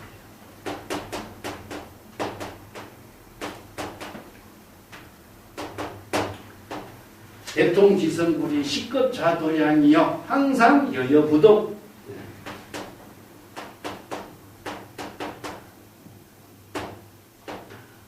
이거 제1의제 이렇게 표현해요. 진여 본심의 지혜로서 여법하게 자기 본분사의 일을 온몸으로 제시한다. 선스러울 불성의 전체적입니다. 온몸으로서 여실하게 작용하고 있는 것, 진여 자체가 여법하게 여실하게 지혜로 작용하고 있는 그 실상을 여실하게 보여주고 있는 겁니다. 이게 말을 하지 않고 침묵하는 모습이지만은 침묵하는 가운데 여실하게 제시하고 있는 거죠. 그죠? 그렇기 때문에 사실은 말은 하지 않지만은 언어를 초월한 경지가 아니다. 이게 법이라고 하는 것 자체는 뭡니까? 바로 일심의 지혜가 이루어진 경지는 언어를 초월해서 본분사의 지혜로 작용하는 실상을 여실하게 보여주고 있는 거잖아요. 그죠? 그렇기 때문에 언어로 표현하면은 언어라고 하는 대상 경지의 언어 문자에 속박되기 때문에 언어를 초월한 경지를 여실하게 제시하고 있다. 그래서 이제 원어권에서도 이 본분사의 일은 엉구상에 있는 것도 아니지만 엉구를 여인 것도 아니다 이런 표현을 해요. 자, 언어를 여인 경지가 이연진여고 언어를 표현해서 방편본문을 선한 것이 어언진여잖아. 그죠? 이게 우리의 설법을 하지 않지만 서가세존이 설법을 하지 않는 자기 본분사 출세간의 지혜를 여실하게 제시하는 그 자체를 여실하게 제시하는 것은 자신의 마음속에서 언어로 이야기하는 거잖아. 무슨 말인지 알겠습니까? 사유하는 그 가운데에 진정 출세간의 지혜가 여실하게 작용하고 있는 거예요. 우리가 침묵이라고 했을 때 아무것도 없다라고 한다면 그거는 멍청한 것이 돼요. 사유한다고 했을 때 사유하는 내용이 지혜로 작용하는 힘이 없으면 사유가 아닌 거예요. 출세간의 지혜가 이루어지고 세간의 모든 차별 경계가 초월한 경지가 보여줘야 되잖아. 그래서 양구하는 것처럼 엉구는 초월했지만은 진여일심의 지혜가 작용하는 엉구는 여실하게 이루어지고 있어. 이게 양구입니다. 우리가 착각하는 것이 가만히 있으면은 말없이 가만히 있다고 해서 아무것도 말하지 않는 것이다 이렇게 생각한다면은 지혜가 이루어지지 않는 상태가 돼요. 자, 이게 불도가 무엇이냐?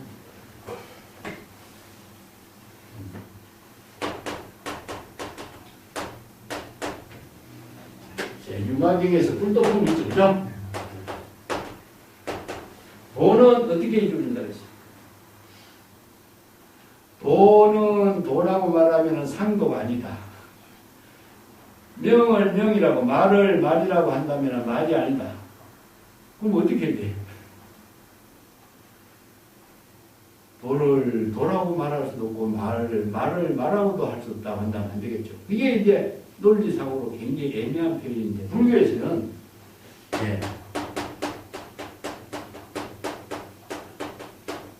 마음으로 깨달음의 지혜를 이루는 것을 도라고 합니다. 무슨 마음으로 깨닫는 지혜는 뭡니까? 바로 세간의 언어가 아니고 출세간의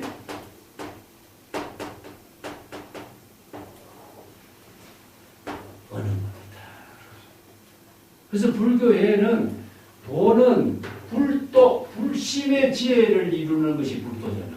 또 불심의 지혜를 이루는 도는 세간의 언어를 사용한다면 이건 차별이 업이 되는 언어가 되기 때문에 도가 될 수가 없죠.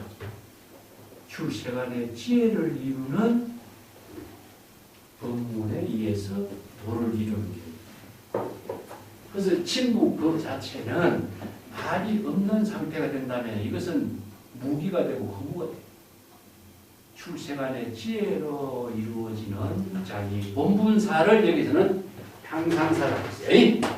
아까 향상사라고 했죠? 출세간의 지혜를 이루는 향상사를 이루는 법문을 양구 침묵으로 유마가 불이법문이라 불이법문을 침묵으로 제시한 겁니다. 불이법문은 출세간의 지혜잖아. 아무것도 말하지 않고 가만히 있는 상태가 무기가 되버려요. 무기는 멍청한 상태예요. 지혜가 이루어지지 않는데 그걸 도라고 어떻게 할 수 있느냐 하는 것이 되겠죠. 그죠? 예, 그렇기 때문에 양구의 내용을 우리가 잘못 오해하면 안 되겠죠. 그게 외도가 뭐라고 했습니까? 외도가 찬탄하면서 세존의 대자 대비가 개하 미운하고 영하 덕입니다. 세존의 대자 대비의 그 법문이 나의 미혹한 구름을 거두어 주시고 내가 불도를 깨달아 체득할 수 있도록 덕입할 수 있도록 해줬습니다. 그렇게 인사를 감사하게 올려주죠. 여기에 세존이 외도가 찬탄한 이 한마디가 외도가 얼마나 명지를 구족했는가 밝은 지혜를 구족했는가 알 수 있는 거예요. 밝은 지혜를 구족하지 않으면 외도가 깨달음을 이루지 못한 거잖아요. 그죠? 그래서 외도가 뛰어난 지혜를 구축했는데 이 불법의 지혜를 깨달아 체득했다는 것이 외도의 대단한 안목이겠죠.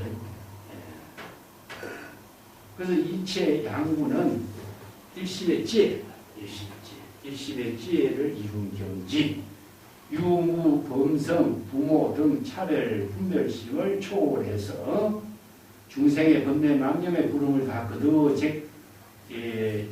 거두고 진정한 불심의 지혜를 지혜 광명으로 열어준 법문이기 때문에 우리 법문이 되죠.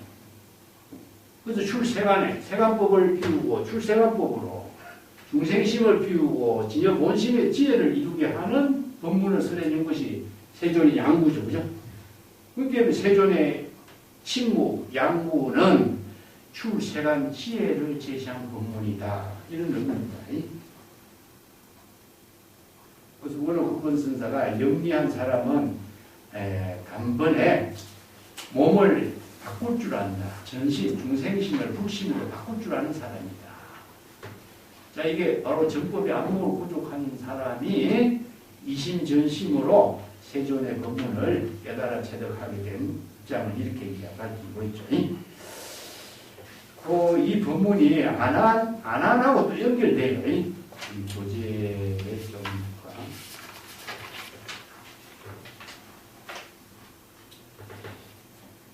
우리 교재 410페이지 한번 볼게요. 410페이지 보면은 후에 내가 세존의 대자내비로 미혹한 구름을 열어주고 깨달음을 이루게 해줍니다. 이렇게 했죠. 그죠? 그 밑에 세존이 침묵한 불심의 지혜작용, 그 외도는 미혹한 마음에서 깨달음으로 전향하게 한 영리한 사람이다. 자, 근데 어떻게 해서 이러한 깨달음의 경지를 이루게 됐을까? 세존이 침묵을 했는데 외도는 어떻게 단순한 침묵으로만 보여줬는데 외도는 어떻게 깨달아 체득했을까? 이게 지금 주제가 되겠죠. 문제점이 되겠죠. 그죠? 여기에서 이제 이게 상근기의 문제에 나와. 일문천으로 한문 듣고 나서는 바로 천간지를 깨닫는다. 이런 말을 쓰는데 그 상근기의 수행자 가운데 근기의 문제를 갖고 있어 이제 이걸 제시하고 있어요. 그 법성계에 보면은, 정도가에 보면은, 상사는 도를 듣고 바로 도를 실천하고, 중하사는 도를 듣고도 그 도를 실천하지 못한다. 불신한다. 중하의 근기는 많은 법문을 듣고도 그 법문을 불신한다. 이걸 누가 안한을 비유해요. 상사는 누굽니까? 최상승의 법문. 그 금강경에 법문이 나오죠. 그죠? 이 법문은 상승자를 위한 법문이요. 최상승자를 위한 법문이 나오죠. 기억납니까? 금강경에. 상승자는 누구고 최상승자는 누구예요? 이 법은 상승자를 위한 법문이요. 최상승자를 위한 법문이다. 그래서 이 근기가 나오죠. 이 법화경하고 금강경, 유마경에서 소성 법락이에요. 소성의 법에 한착하고 있다는 거죠. 이걸 뭐냐면 소성법이고 대성의 법, 대성의 법을 설하는 자, 이거는 보살이고 최상승은 누구입니까?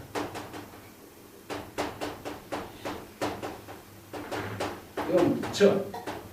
부처의 지혜를 이루는. 불교에서도 이 세 가지 나누죠. 이게 뭐냐? 상근기, 중하근기 이런 표현을 쓰는데 그래서 대성불교는 대성보살들과 재불의 지혜를 부족하는 법을 깨닫도록 설한 법문이 대성의 법문이라 건강의 마지막 법문이 그게 소성의 법에 탐착하는 사람들은 대성의 법을 수용하지 않아. 그래서 법화경, 건강경, 유마경, 대성경전에서는 소성법에 탐착하는 사람들을 대성법으로 전향하도록 이렇게 많이 법문을 쓰라는 거예요. 그 법화경 같은 데 소송법에 탐착한 사람은 대성법을 수용하지 않고 불신하기 때문에 그 법문을 받아들이지 않는 거예요. 그래서 이제 법화경 뒤쪽에 가면은 수많은 성문 제자들 전부 다 마음을 대성법으로 전향하게 해. 그래서 수기설법을 해, 수기설법. 그 비구니까지도 전부 다 수기설법 하지. 그래서 불교에서 잘못 오해하는 것이 남자, 여자를 구분하는 거 아닙니다.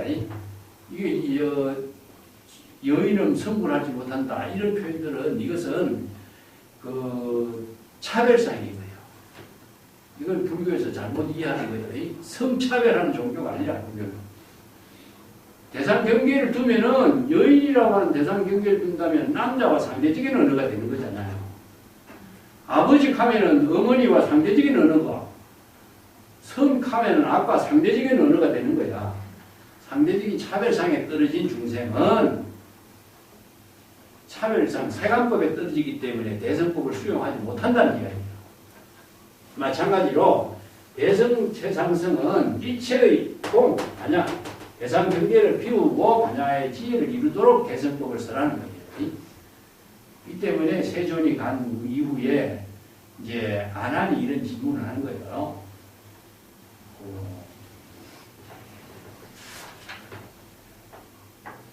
페이지 411페이지 보세요. 외도가 떠난 이유가 이는 이후에 부처님이 10대 되자 안한이 부처님께 질문해. 외도는 무엇을 깨달아 정득했기 때문에 깨달아 체득했다고 이렇게 인사를 하고 왔습니까? 외도가 어떠한 깨달음을 체득했기에 세종께 찬탄하고 절을 올리면서 갔습니까? 그 자리에 그대로 세존은 양국, 침묵을 하고 있고 슬법을 하지 않고 행동도 하지 않았는데 세존 안하는 무엇? 외도는 무엇을 깨달은가? 안하는 지금 전혀 외도의 깨달음의 경지를 이해하지 못했죠. 그죠? 안하는 뭐냐? 소승법이니까 다문이에요. 다문. 많은 법문을 듣고도 정법의 대성법을 깨달아 체득하지 못하고 있다. 그래서 노자에도 보면은 이제 상중하 금기를 갖고 설명해. 그렇게 수행자들 금기를 이렇게 이런 이제 성인들이 다양한 법문으로 쓰라고 있는데 그 여기에서 이제 외도는 외도지만은 최상 금기를 갖춘 사람이다. 이런 뜻이에요. 근데 여기서 안한을 등장시켜 가지고 외도는 단번에 깨달았고 안하는 그렇게 부처님 오래 모집도 했는데 깨달지 못하면서 대조적으로 대변했잖아. 이걸 교육시키고 수행성들에게 이걸 교육시키기 위해서 이 공안이 만들어진 거예요. 그래서 유명한 안한이 훌륭한 부처님이 안한에게 대답해. 훌륭한 말은 채찍 그림자만 봐도 다 된다. 이게 편정이란 말 써. 그래서 채찍 그림자가 무엇이냐? 채찍을 든 그림자잖아. 채찍을 든 그림자. 자, 여기 세존의 양구를 채찍을 든 그림자에다 비유하는 거예요. 말을 한 것도 아니고 안 한 것도 아니고.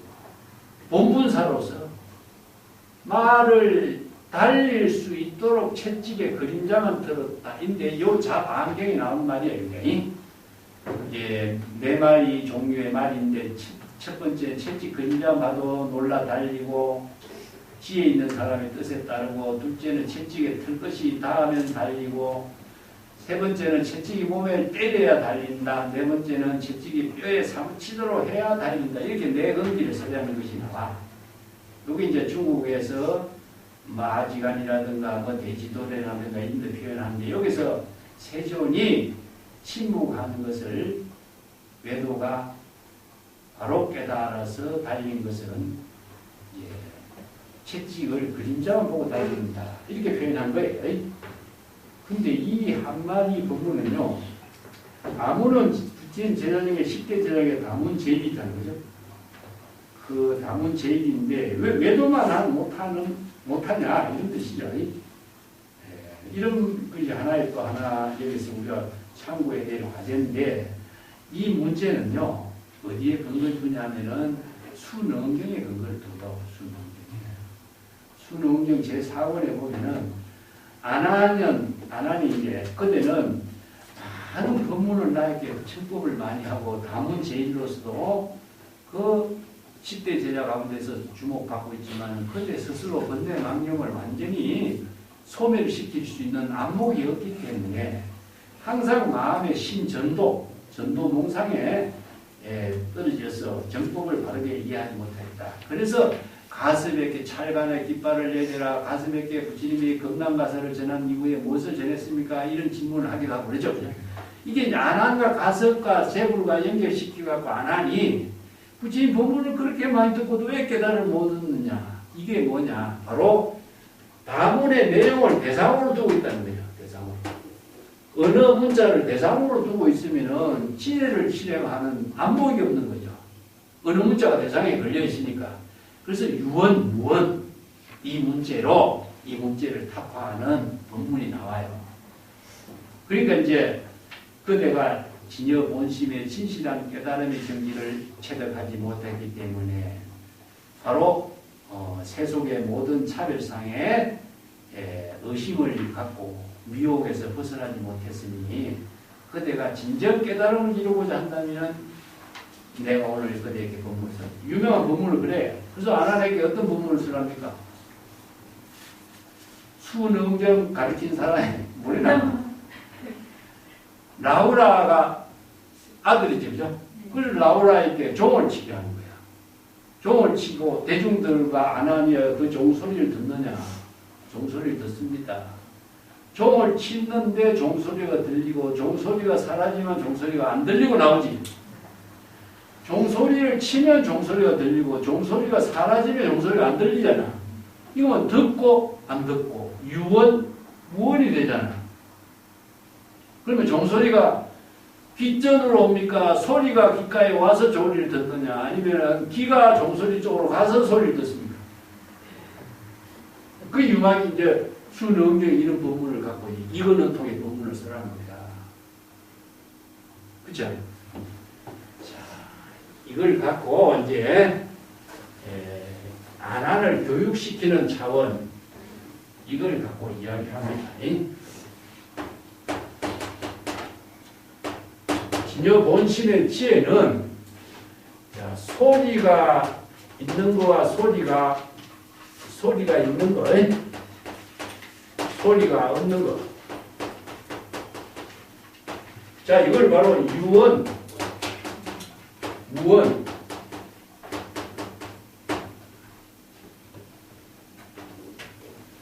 종소리가 났을 적에는 종을 칠 때 소리가 있지, 그지?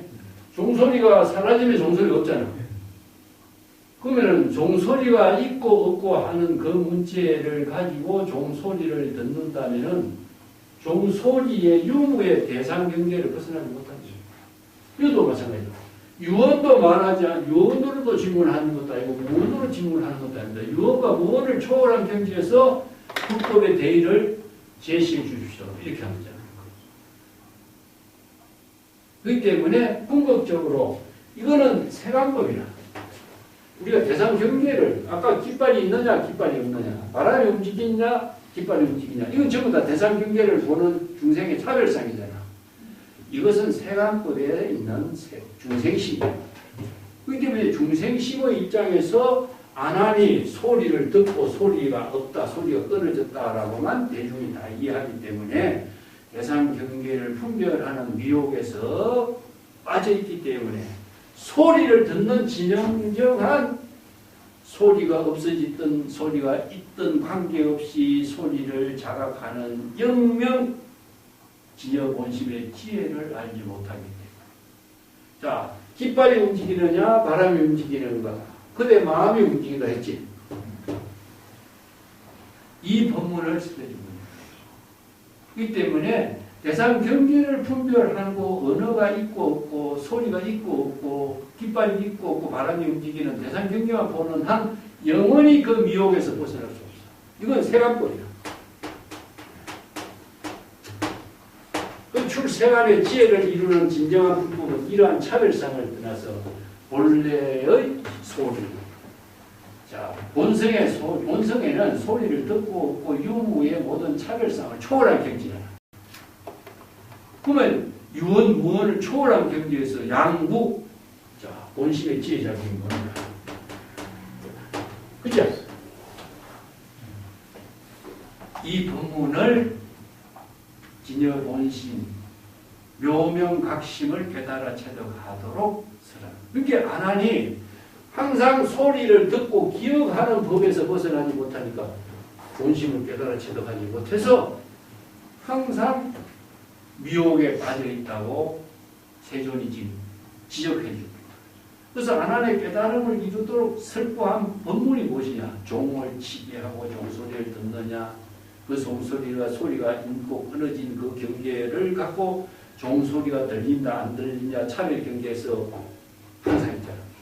이 세간법에서 살고 있기 때문에 출세간법을 보지 못합니다. 깨닫지 못합니다. 그래서 이 법문을 설하는 것이 바로 이거는 통입니다.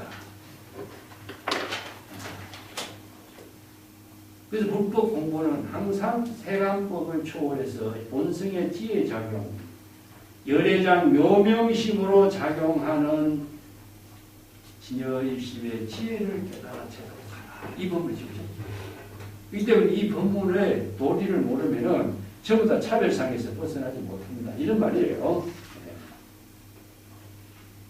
그래서 이 안한의 법문하고 외도의 법문하고 이걸 연결시켜놨어요.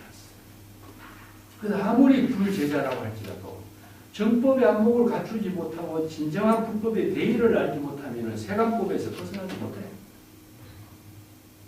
안한이 오랫동안 다문으로서 경전의 법문을 그렇게 많이고 금강경을 우리가 독송하고 수십 년 독송해도 평생 어느 문자의 대상 경계를 두고 있는 한 일심의 지혜는 이루지 못하는 것과 마찬가지. 그래서 이 법문을 우리가 같이 이해해요. 그래서 수능경에 인유망소란 말이 있어요. 인유망소. 처음 여시아문 불법을 깨달아 체득하는 종소리를 듣는 그 소리를 처음 듣는 가운데 관세음보살 연불 소리를 듣는 그 소리에 인유망소가 돼야 돼요.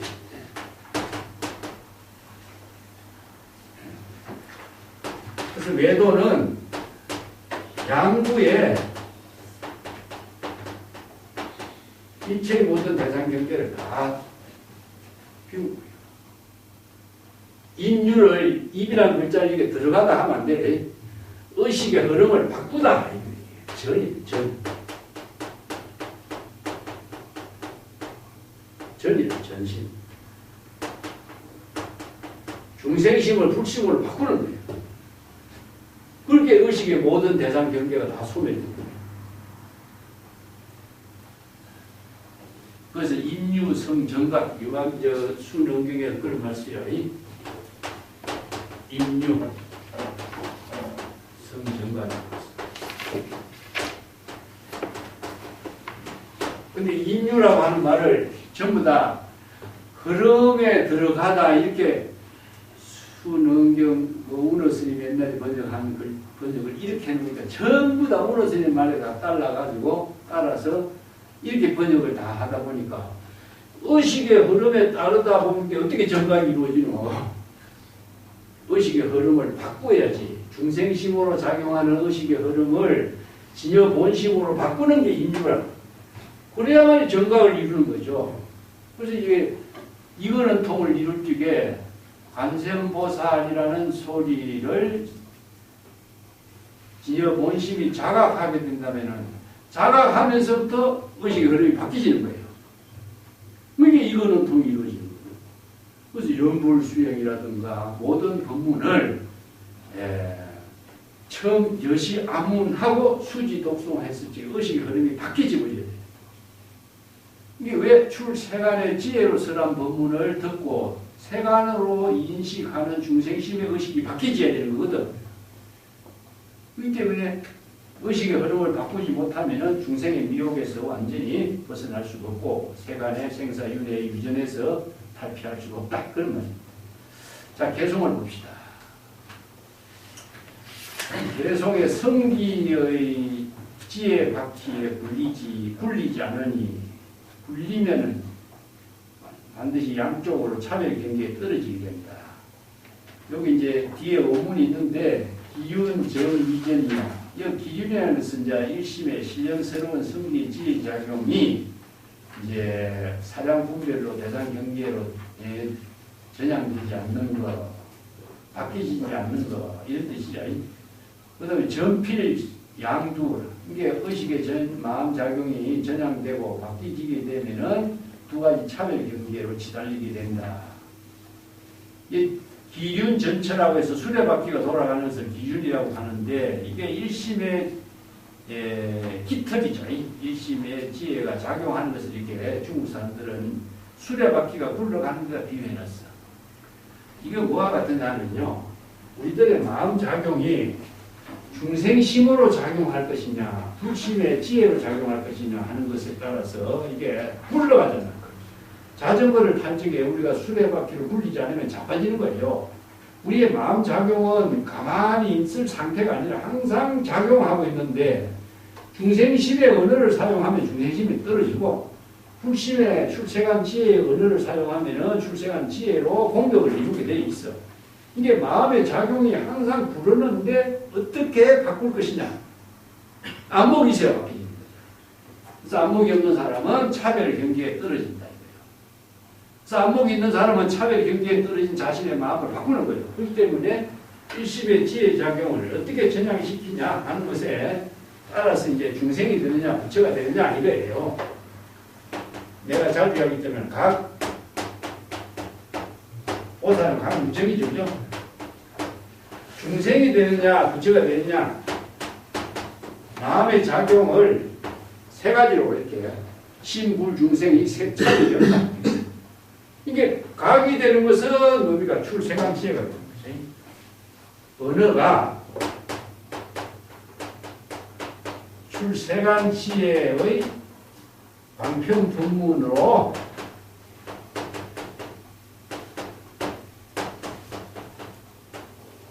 언어가 되면은 깨달음이 이루게 돼야죠. 우리가 그냥 깨달음이 이루어지는 게 아니라 망념을 자각했지만은 자각해도 일심의 지혜로 작용하는 출생한 지혜가 작용이 될 때 바로 부처가 각이 되면은 불심이 불심이 되고 마음이 작용이 하면서도 세간의 언어 세간의 언어가 되면은 세간의 언어는 전부 다 차별 분별에 망념이 만들어지고 있는 업이 되는 언어가 돼요. 사량 분별하게 되기 때문에 세간의 언어를 사용하면은 뭡니까? 중생이 돼요. 그러니까 심불중생 이것은 차별이 없다. 방경에서 이렇게 법문을 하는데 마음의 불심으로 전향하는 능력을 갖추는 것을 우리가 깨달음이라고 하고 마음이 중생심으로 작용하는 것을 미혹이라고 합니다. 방향을 잃어버립니다. 무슨 미혹은 생사윤회한 업을 짓게 됩니다. 이 마음 작용이 정지된 상태는 없어. 물이 정지된 상태가 없잖아. 물이 항상 흘러가는 거나 마찬가지라. 그래서 수류화계라고 표현해. 근데 물이 청정하게 작용하게 하는 것, 이게 물이 항상 정화작용을 하고 있는 거예요. 이거 뭐냐? 자체 정화. 외부의 힘에 의지하지 않고 자체 정화가 되는 거예요. 이게 바로 출생안의 지혜를 이루는 것을 수류화계로 표현하는 거예요. 명경홀 임대하고 당하분연추라. 명경이 높은 다에 이렇게 거울이 다 걸려 있는데 거울을 걸두면은 그 거울이 텅 빈 명경은 심려 허공과 같지건 거기에는 거울에 비추지 않는 것은 예쁜 얼굴, 미운 얼굴 모든 차별의 분별심이 그대로 거울은 다 비춰주고 있어. 이게 무심의 작용을 신령스러운 거울에서 일체의 모든 것을 영업하고 여실하게 비추는 것을 기녀본심의 지혜다. 여실지견이라고 해요. 그리고 예쁜 얼굴, 추한 얼굴을 분별하는 것 자체는 중생의 차별 분별심의 미혹한 부름을 열어주는 거예요. 밝은 거울이 걸려 있으니까 그 예쁘고 추한 그 구분하는 미혹의 구름이 열렸다. 이렇게 표현한 거죠. 세존의 양구는 무심의 거울과 같습니다. 본심이 진공묘유의 작용이야. 이걸 세존의 양구를 진공묘유의 거울의 작용에다가 표현한 것이고 외도가 깨달음을 체독한 것은 뭡니까? 여실지경으로 미혹한 구름이 열렸다 하는 것으로 이제 비유해서 읊은 거죠. 그죠? 자비의 문은 하처 진에요. 자비의 문은 어디에 티끌먼지가 일어나라. 자비의 문에서 어디 티끌먼지가 일어나는 거. 외도의 깨달음을 체독하고 세존이 세존의 대자비가 이 중생의 미혹의 구름을 거둬주었습니다. 요게 이렇게 외도가 이야기한 것을 이렇게 개성으로 읊은 거죠. 그죠? 세존의 양구는 거울과 같이 일체의 차별 분별의 구름의 차별성을 모두 거두어 준 것과 마찬가지입니다. 요걸 이제 명경이 서로 마주해서 이심전심이 되거든요. 외도와 세존의 이심의 작용이 여여한 경지가 됩니다. 인사양마 규변형이요. 훌륭한 말에 채찍 그림자를 엿보인다. 이런 말이거든요.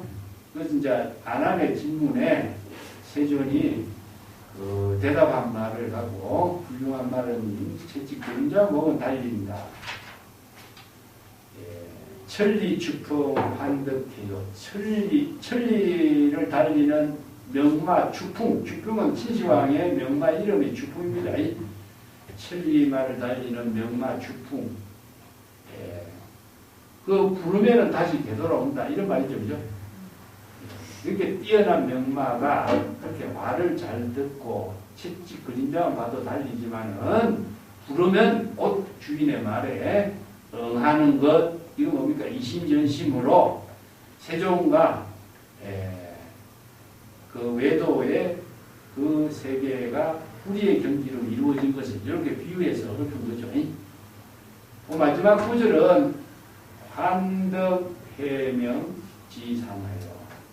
요건 이제 설두중견선사의 본문이에요. 이거는 불러서 명마가 되돌아왔다면 손가락을 3번 튕긴다. 이런 말인데 본래 면목을 깨달아 체득한 경지는 유무나 상대적인 모든 차별상이 초월된 경지죠. 그죠? 그래서 외도의 세존과 외도의 깨달음도 여기에서는 사실은 쓸데없는 이야기에 불과하다. 설두선사는 손가락을 3번 튕겨서 일체의 상대적 차별적인 문제점을 모두 떨쳐버립니다. 저지게 손가락을 떨친다, 소매를 떨친다 하는 말은 자취나 흔적을 남기지 않는다. 이런 의미로 이제 행동. 이게 절대 평등의 경지에서는 엄포가 남아있을 수가 없죠. 몰종적인 것입니다. 그래서 환덕해라고 하는 말은 해도성마 출사롱이라는 그 시편단의 유명한 말 같아요. 불러서 자각하죠. 우리가 망령을 자각하는 거, 주인공아 하면 불러 얘 대답하잖아. 우리가 무자 아두를 참고할 적에 무 했을 적에 관세음보살 연불 했을 적에 자신의 본래인을 불러 일으키는 게 없어. 이 본래인을 불러서 본래인이 자각할 때 중생심의 망령은 소멸되는 거죠. 그럼 본래 면목의 지혜가 여여하게 작용함과 동시에 본래인의 지혜 작용은 자체는 한 적이 없어요. 이게 바로 향상입니다.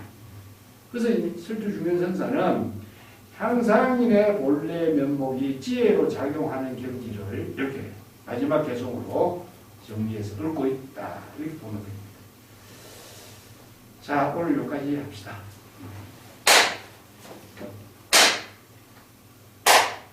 감사합니다.